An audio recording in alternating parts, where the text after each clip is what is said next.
Good evening there, everybody. What is happening? Hopefully, y'all are having a wonderful day today. So, when it comes down to it, I thought, of course, that when it came to this video and the subject, that I would finally give my little fight preview, my fight analysis, my fight breakdown, and my final fight prediction of the title fight. I believe at the lightweight class is going to be happening tomorrow at 135 pounds between that of Mr. Vasyl Lomachenko and George Kambosos Jr. And I actually forgot completely that this fight was going to happen this week. I actually thought that it was a little bit later on during the month, but that's why I'm doing this prediction video as of now. So we'll see overall once again what I see within this video. But there was a couple of points within this video that I seen at least at the beginning to where I said, you know what, I would like to comment on that because I just thought that it was an interesting point that some of those guys brought up.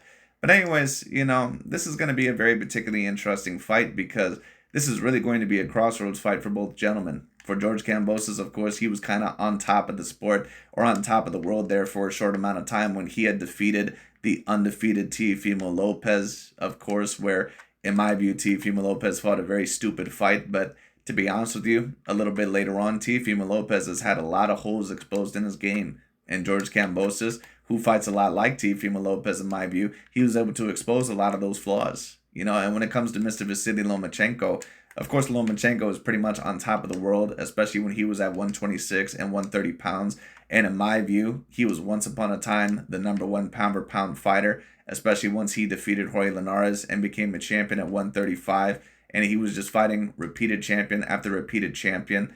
But I will state this overall about this fight. I will state this overall about Mr. Vasyl Lomachenko. Because if you're going to ask me who I believe is more than likely going to win this fight or who should be the favorite, and I'm not ever a betting man, but if I were to bet, of course, I'd probably bet on Vasyl Lomachenko to win this fight because I believe that he's the more technically sound fighter, and I believe that he's better defensively and offensively than George Kambosos Jr., even for his age. I believe at about 35, maybe coming on 36, I'm not sure. But what I will state about Mr. Vasyl Lomachenko is this, is that the time is really on the clock for that of Vasyl Lomachenko, and the time is starting to run out for Vasyl Lomachenko. And not only is the time starting to run out for Vasyl Lomachenko, but so are the excuses. They're starting to run out for Mr. Vasyl Lomachenko. And I like Lomachenko as a fighter. I think overall that he is a great, great fighter. No doubt about it.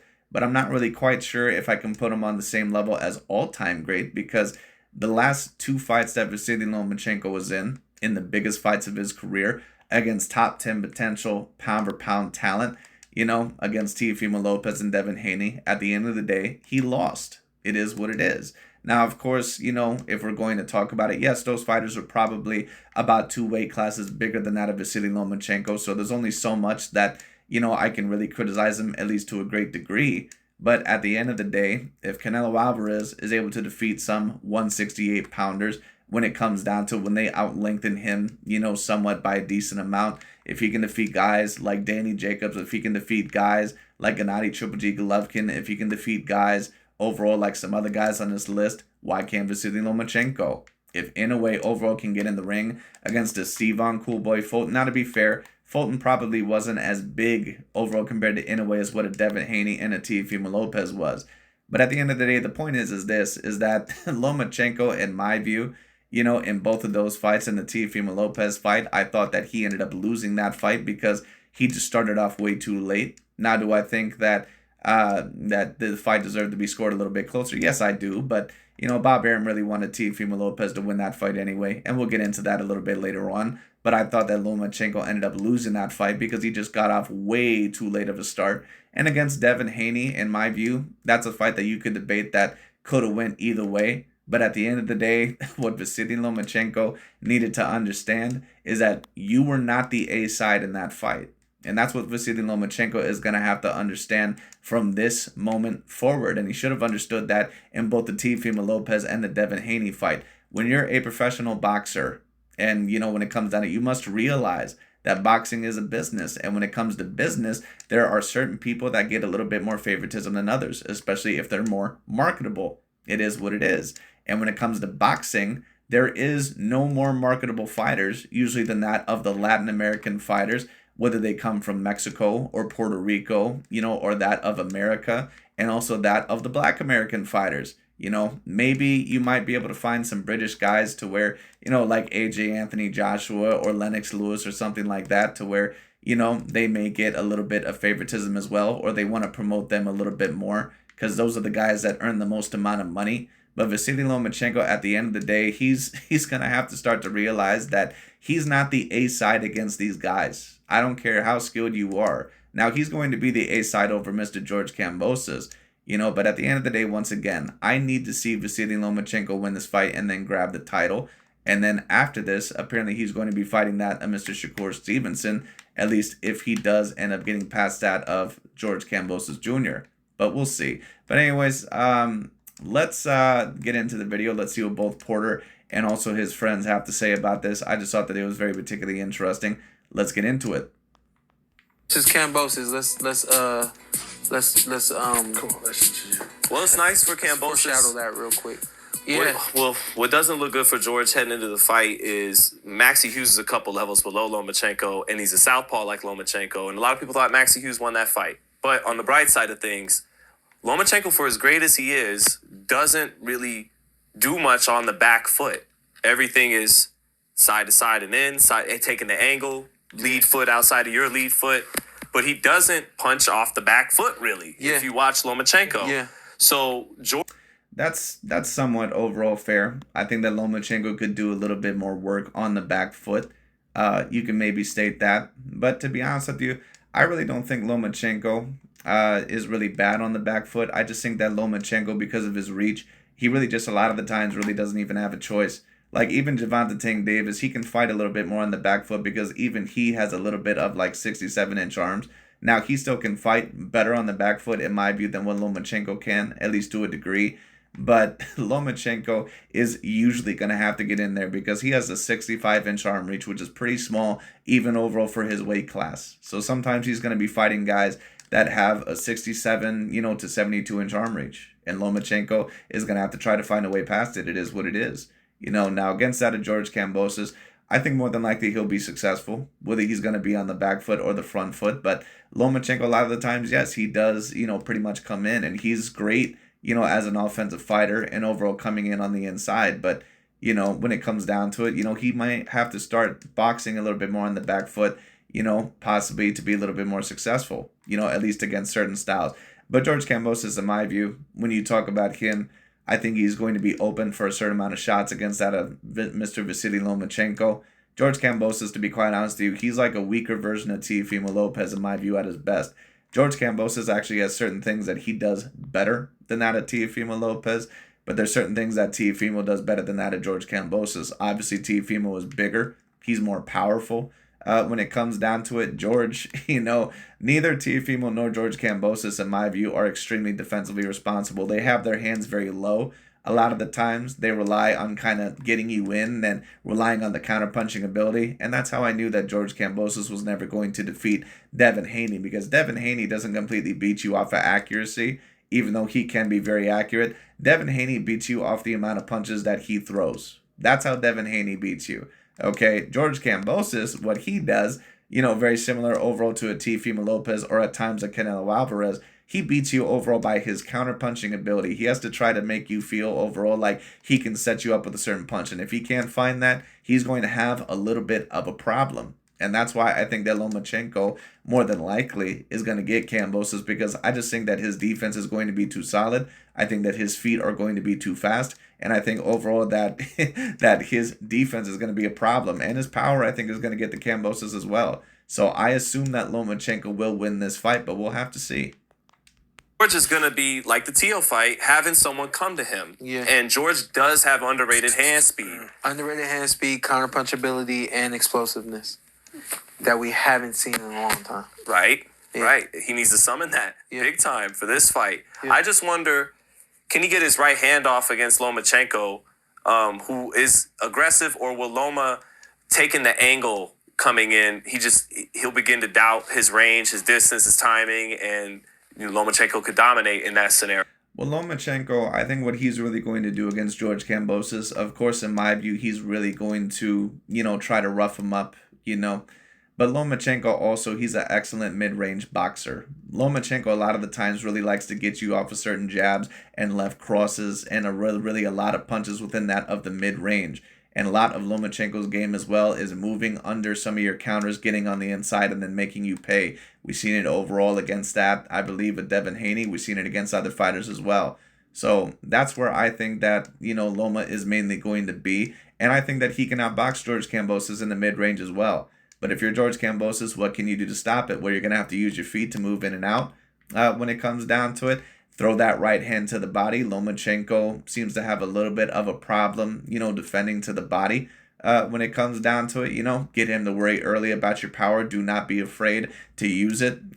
Get that jab in there. Keep your hands a little bit higher than usual and use your feet, because if you just stand in the middle of the ring and let Lomachenko move around you, and he can fight on the back foot, especially if you're just going to stand in the middle of the ring, because I've seen him do it before, then he's going to completely outbox you. But how you make Vasyl Lomachenko worry a little bit is that you get your power in there early, you show him that you're not afraid of his inside game, and that you say, okay, I'm going to push you back. So even when you do get on the inside a little bit, you can't completely scare me.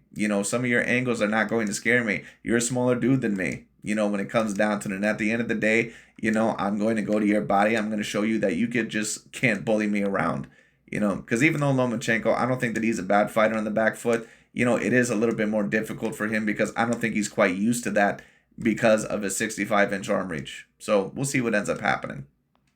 But George has got to pull the trigger. Yeah, got to pull the trigger. Easier said than done. Yeah. But he's agreed. And a lot of people overall stated that George Kambosos, that they were surprised that he didn't throw a whole lot in the Devin Haney fight. I wasn't really surprised. And the reason why that is because George Kambosos and Teofimo Lopez, they're not someone overall that really ever throw that much. Canelo Alvarez, to be quite honest with you, as great of a fighter as he is, as all-time great of a fighter as he actually is, Canelo at times has a very similar issue. Where, sometimes those guys, they worry a little bit too much about their counter-punching ability and setting up traps, and not just enough overall about getting some fucking offense off of there. Like sometimes fighters, like they said, there's a saying, sometimes you have to box the fighter and fight the boxer. And Lomachenko and, or not Lomachenko, excuse me, but certain fighters overall like Canelo or certain fighters like George Kambosos and Teofimo Lopez, they have a little bit of a problem with that. Now Canelo Alvarez, he can do it more to a degree, when he feels that he needs to, but once again, sometimes you can be a little bit too technical for your own good. Sometimes you're going to have to make a fight dirty. Sometimes you're going to have to make it overall really rough. And if you don't do that, you could get potentially outboxed because there's going to be times, even the best of the best, I don't care who you are, from Manny Pacquiao to Mayweather to Sugar Ray Leonard to whoever it might be, there's going to be some guys where you have to box, and there's going to be some guys that you're just going to have to really go in there and try to fuck their day up. And if not, then you may potentially lose. He's got to do it, and at least he's not fighting long arm Devin Haney. He's not fighting a back foot boxer like Maxie Hughes. That makes sense. Tio was bigger than him, even though he got the upset that night. Yeah. He's fighting someone his own size. A guy coming up from 26. George isn't a big lightweight. Yeah. So, well, I would say that George Kambosos is probably about a natural 135 pounder. I would say that debatably, maybe he's a bit bigger than Lomachenko because, in my view, Lomachenko, he's really about a natural 130 pounder. But at the end of the day, I understand what people are saying. It's similar enough in size to where Lomachenko should be able to win this fight. Because if Lomachenko does not win this fight, his career is over. Well, maybe stylistically, he can surprise people because he got someone coming out. And let me state this, because Dante's Boxing Nation, like when I used to talk about the Tyson Fury Deontay Wilder situation, like Dante always used to give you this shit about, how, the hope insurance of the Caucasian fighters is just, amazing. Like they get the protection from all of boxing. Well, they get certain protection and better coverage by the media, if you want to talk about that. But, like these guys that try to sit here and act like overall, the judges and the boxing commissions, like they give them the complete advantage. No, they don't. Not unless you're someone overall like that of a Canelo Alvarez. Someone overall that is a Caucasian Hispanic that can connect with basically every fan base out there. And not unless you're someone like that.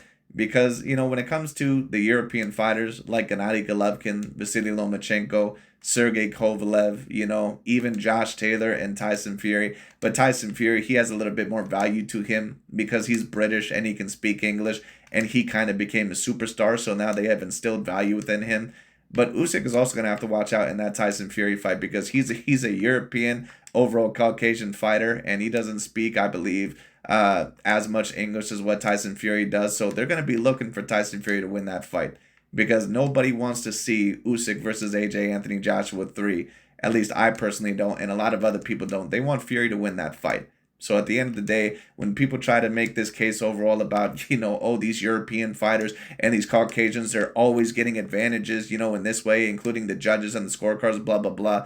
All that is horseshit. And you know how I know it's horseshit? Because within my time of watching boxing, when you want to talk about a European Caucasian fighter, or even if you want to state other demographics, a Cuban black fighter, or an Argentinian Latino fighter or something of a sort, if you're not from one of the main areas where they're very marketable, like a black American fighter or a Latino American fighter, whether you be from America, the USA, or Mexico, or Puerto Rico, something like that, or, if you're a Kazakhstan fighter or something like that, you're not really going to get the benefit of the doubt over those guys. And you know how I know that? Because Gennady Golovkin did not get the benefit of the doubt over Canelo Alvarez in his first fight against Canelo Alvarez. All right, it was scored a draw, even though Gennady Golovkin probably should have won that fight. Vasyl Lomachenko did not get the benefit of the doubt over nor Teofimo Lopez or Devin Haney. All right, Sergey the Crusher Kovalev did not get the benefit of the doubt over Andre SOG Ward. All right, even with Josh Taylor versus Jose Ramirez, they were trying overall to give Jose Ramirez that fight as much as possible. That's why Bob Arum, he was so pissed off once Jose Ramirez that he seen the scorecards were wider than what he thought they were going to be. He was absolutely livid. You know why that was? Because he probably paid some of those judges off to make that fight a little bit closer, but they had no choice but to score that fight that way because Josh Taylor knocked down Jose Ramirez 2 times in that fight. And then on top of that, overall, he beat him very clearly. So had they scored that fight a draw, or had they scored that fight for Jose Ramirez, it would have been hell. It would have just been too blatantly obvious. But that's why Bob Arum overall was pissed off, because even he knows that he can hype up these guys like Vasyl Lomachenko and Usyk and some of these other guys all he wants to. But he knows overall that those are not the guys that are going to be mainly marketable. He's not focused on those guys. So that's why I state whenever it comes to those guys, their time is really on the clock. So whenever you're a fighter of that demographic, if you're an Argentinian fighter and you're fighting a Mexican fighter or a black American fighter, remember Brian Gastano versus Jamel Charlo, you're not going to get the benefit of the doubt. All right, when it comes down to it, if you're a Gennady Golovkin against Canelo Alvarez, you're not going to get the benefit of the doubt. If you're a Kovalev against Andre Ward, you're not going to get the benefit of the doubt. All right, even Fury versus Wilder 1, you're not going to get the benefit of the doubt. All right, it is what it is. And Lomachenko is going to have to start realizing that. Now, he's going to get the benefit of the doubt, in my view, a little bit more within this fight because he's more marketable at this point than what a George Kambosos Jr. is. But from what I hear, the reason why I'm bringing all this up is because apparently the winner of this fight would potentially face Shakur Stevenson next. And Bob Arum is going to try to heavily promote Shakur Stevenson because he's going to be looked at as one of the faces of the new era of boxing. So Vasyl Lomachenko, this is a fair warning to him that when he fights George Kambosos and every fight from here on out, you fight not just to win, but you have to fight to literally kill these guys in the ring. Otherwise, you're not going to get the decision if it's a close fight that could go either way. You're not going to get it. Now, against George Kambosos, you might get it. But if you're facing a Shakur Stevenson or a Gervonta Tank Davis or something like that, a Teofimo Lopez, you're not going to get the decision in those fights. It is what it is. Now, if you're fighting an Isaac Pitbull Cruz or someone else like that, yeah, you might get it because those guys are nowhere near as marketable. But at the end of the day, Lomachenko is going to have to understand that. And boxers from certain areas are going to have to understand that. They have to realize when they're the A side and when they're not the A side. Because being the A side doesn't just mean overall that you give yourself advantages. It means overall that other people are going to immediately take a look at you as the better fighter usually and the fighter that has more value. Which means what? That the judges are probably going to be on that fighter's side a little bit more as well. So at the end of the day, you have to literally do what Tyson Fury did to Deontay Wilder in the rematch. You have to do overall what some other fighters did within their fights and make it very dominant. And even then sometimes is not going to go your way. So Lomachenko is going to have to be extraordinarily dominant from this here on out. But Lomachenko's the favorite. Lomachenko's Lomachenko. You got the smaller guy that's not elite at 135. He ain't the Loma at 126. The 130. 130. Yeah. Should he make him feel his presence? Should he be on? Well, Lomachenko, in my view, is somewhat elite at 135, but I mean, he just wasn't quite as big in my view, and of course, he didn't beat Devin Haney and Teofimo Lopez. But I understand what the man is trying to state. He definitely wasn't as dominant as what he was in the lower weight classes, and that's partially Lomachenko's fault. Because at the end of the day, this downloading data shit that that excuse is only gonna go on for so long. At the end of the day, you have to start the fight fast. At least in certain times. Yes, there are certain fighters overall that can take a couple rounds off, but at the end of the day, Lomachenko is not as big as some of these other 135 pounders. You have to punch him in the mouth early, and you have to let him know that you mean business and that you're not just gonna sit back and let them game plan and get comfortable. Loma, kind of like what Devin stood when toe-to-toe with him. Right. He's going to have to in spots. He can't just try to walk him into right hands all night. Lomachenko's a little too smart for that. He can walk He's him still in. the Matrix. He's got to mix it up. He's fighting still one of the best, so he's got to bring everything out of the bag. What does this do for each guy if they win? Loma. Well, what it means is that they win another title in their career. So they become, overall for Lomachenko, I don't even know how many times that would make him a champion. And for George Kambosos now, that would make him a 2-time champion, I believe. Or maybe it would count as a 4 because of the other belts overall that he ended up getting. But I would assume overall that it would be only a 2-time champion because he got those 3 belts within one fight. But maybe I'm wrong about that. I don't know. But, when it comes down to what it would mean is that whoever ends up losing this fight, that their career is going to be pretty much devastated. Because it's going to be pretty much done from here on out, at least for them ever headlining fights again. And then when it comes, to Lomachenko, this, of course, would mean a title fight probably against Shakur Stevenson or a fight against Shakur Stevenson if he wants to take that fight. And same with Mr. George Kambosos. Whoever wins this fight is possibly going to get a fight against Shakur Stevenson. And not Dante, but Bob Arum, he's going to really want that Lomachenko versus Shakur Stevenson fight. And he's going to want Shakur to win that fight. So Lomachenko is going to have to grow a pair in that fight, and he's going to have to really go at him if he wants to win that fight. I think that takes him right into possibly a Shakur fight. Or Tank. Loma? You think Loma's still trying to work like that? I think Shakur needs Loma. This isn't the victory lap? Oh. I mean, I hate retiring people. Not like that. Nah, It is, but then you want to get paid if the Tank fight comes across the table? Because weren't we hearing that he may not fight after that Shakur fight? Yeah, but what with Lomachenko? I'd have to recheck the record. I haven't looked into him talking retirement. I was gonna say you ain't got to recheck nothing. I'm making something He up. barely. You don't know. I'm making something up. No, He barely lost that fight, so it's like I still got something. Oh, for sure. Yeah. But he's been uneven in his performances the last 3 or 4 years. Agreed.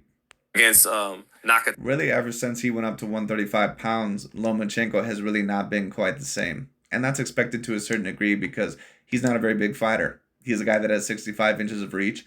And he's a guy overall that probably only rehydrates to about, maybe 150 at most. So at the end of the day, Lomachenko, when it comes down to it, he's just not that big of a guy. But once again, he's going to have to start coming up a bit bigger in some of these fights. I can maybe give him the excuse against Teofimo Lopez and Devin Haney because the Devin Haney fight was a fight that could have went either way. And the Teofimo Lopez fight, he kind of started off a bit too late and it was still very close. And on top of that, those guys were legitimately bigger than him, probably by about 2 weight classes. But at the end of the day, once again, Lomachenko, in order to be remembered as an all-time great fighter, not only is he going to have to win this fight, but he's also going to have to beat Shakur Stevenson.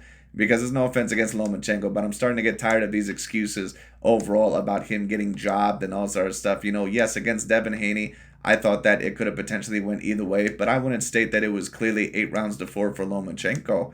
I thought that it could have been 6 rounds to 6 or 7 rounds to 5 going either way. In my view, Lomachenko did not quite throw enough in that fight or do enough in that fight to at least win it unanimously. Tani, oh my God, out of this world. Then Jermaine Ortiz, Then against Lomachenko, almost beat the undisputed champion, 10 years younger and a bigger guy. Yeah. So does he go back down to earth for? And even against Jermaine Ortiz, he did not really look that good. Against Jermaine Ortiz, of course, I thought that Loma just ended up beating him, but it was a very tough fight. To be honest with you, in the first half of the fight, it looked like he lost about 5 of those rounds. Kambosos, or can he maintain his highest level? I think he.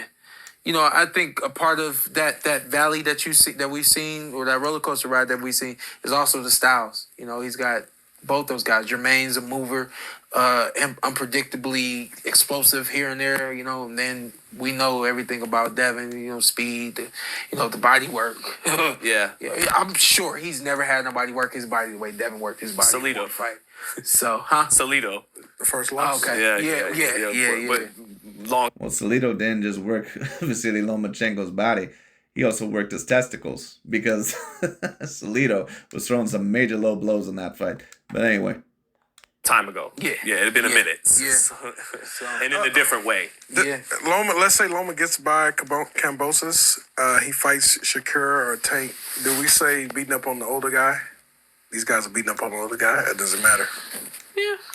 Well, Lomachenko is getting up there. I mean, the man is 35 years old when it comes down to it. And, of course, he's getting up there in age. But at the end of the day, to be quite honest with you, I'm not going to blame it completely on age as to why Lomachenko could possibly lose these fights. At the end of the day, if he's going to be remembered as an all-time great fighter, he has to beat these next two fighters.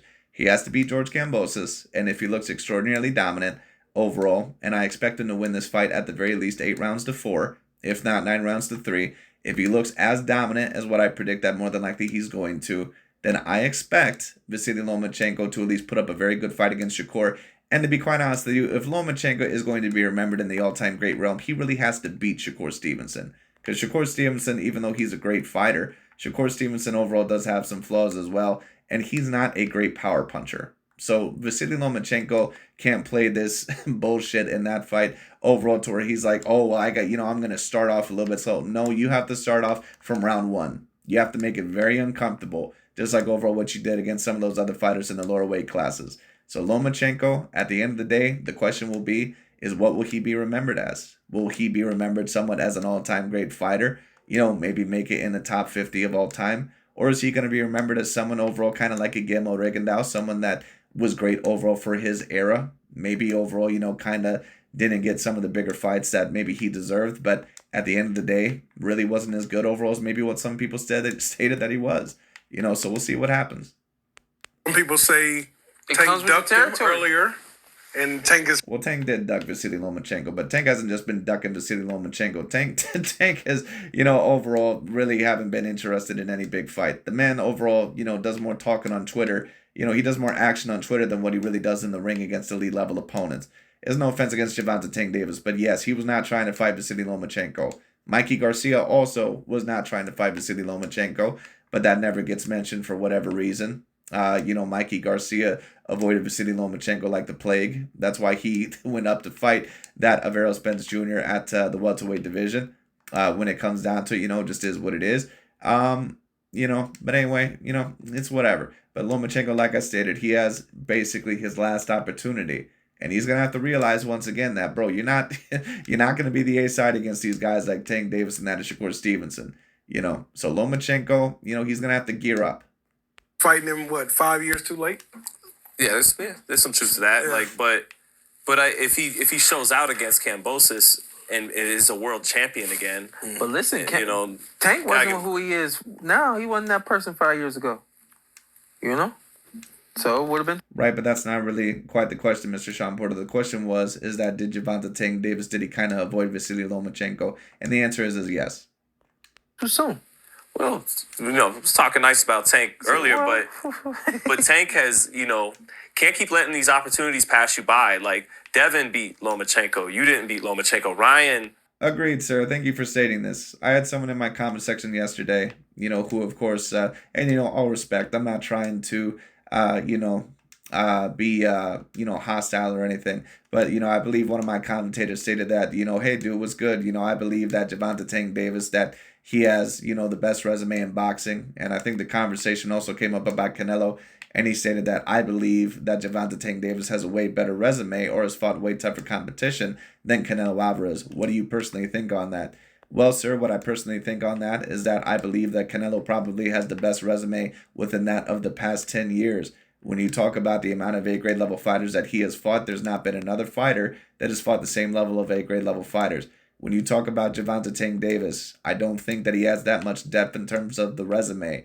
When you talk about the biggest ones of his career, you're talking about Jose Pedraza, who's a decent fighter, but, and he's a multiple-time world weight champion, I believe. But he's really nothing above a B-grade level fighter. Never really has been. Decent fighter, but not really a great fighter. And then of course you have other fighters like Leo Santa Cruz, who's very decent, maybe potentially A minus level fighter, but I wouldn't really put, on the same level as other fighters, around those weight classes like Nicholas Walters or Gary Russell Jr., so either a B plus to A minus level win. And then you're talking about Mario Barrios, Hector Garcia, who are some of the other fighters? Rolando Romero, Isaac Pitbull Cruz, like those guys are all B grade level Latino fighters. If you put him in the ring, even against George Kambosos, in my view, George Kambosos would probably beat all those guys, besides maybe potentially Isaac Pitbull Cruz. But yeah, that's what I personally believe about Gervonta Tank Davis. He has just not fought really any big fights in his career other than that of Ryan Garcia. And I give him credit for that. That was the fight that everybody asked for. But at the end of the day, you need to get in the ring with Devin Haney or Ryan Garcia later on. Whatever happens with that situation, get in the ring with the winner of Shakur Stevenson, Vasyl Lomachenko. Get in the ring with Teofimo Lopez. Get in the ring with some of these other guys. You're going to have to start facing some of these A-grade level fighters.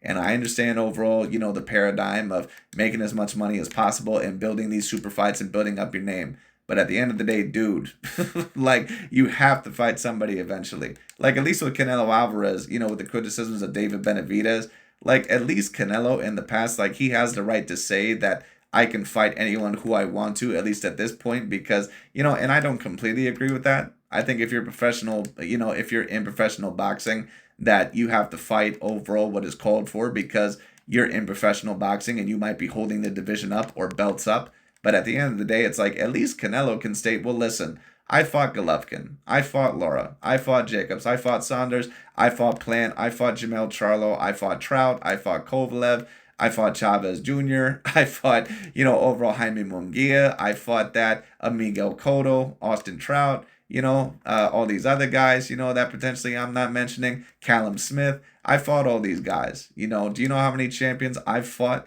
or how many great fighters that I've fought? At the end of the day, Gervonta Tank Davis, like when I take a look at the names that he's beaten, like it's no offense, but are those fighters really above a B grade level other than maybe that of Ryan Garcia and Leo Santa Cruz? So that's why, in my view, Gervonta Tank Davis, I just have a very hard time even putting him on my top 10 pound per pound list because people can, try to, beef it up all they want to. But at the end of the day, those fighters, the majority of them are not really above the B grade level. Well, now we don't know if he beat that. That might be a no contest. But until this PED stuff came out, Ryan beat Devin. That doesn't mean you beat Devin. So, don't. And once again, Devin Haney was on PEDs as well. Keep letting anyone with the snack program is on PEDs. That pass by, and so you can still. He can still be. I think there's a medium. Like you're beating a guy at his peak and you're beating a guy when he's over the hill. If you beat him somewhere in here, you still deserve some credit. If he's got some juice in the tank, and Loma still has some juice in the tank. Yeah. So if he beats Loma, it's like to Ant's point, not as sexy as if you did it 5-6 years ago, but still a really good win against a probably future Hall of Famer. Two southpaws in the ring. Right. That are explosive. You really never know how that one's going to. And I agree. When it comes down to it, that's what I've been stating overall for a very long time. Because overall, like a lot of people always love to use the excuse with certain fighters that, this fighter had already lost before. He wasn't quite the same.